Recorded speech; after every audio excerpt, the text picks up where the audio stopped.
শুনেন, আপনাদের একটা ছোট্ট গল্প শুনে।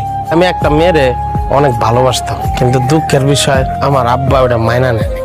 আমার আব্বা ওই মায়ের এলাকা থেকে তাড়াই দিছে, পয়সা দিয়া অন্য এলাকায় অন্য ছেলের সাথে বিয়ের ব্যবস্থা করছে।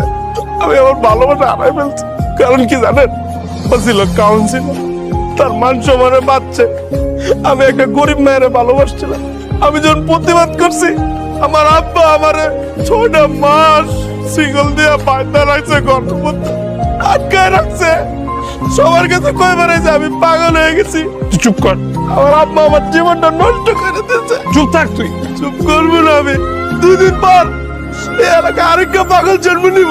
এই যে আমার বন্ধু, আমার বন্ধু 2 দিন পর আমার মতন পাগল হয়ে দিব। আমার মতন ছেলেগর কোনো ইচ্ছা নাই। যে সমাজে আমাকে মতো ছেলেগর কোনো ইচ্ছা থাকে না, সেই সমাজে আমাকে ভালোবাসা বলতে কিছু নাই।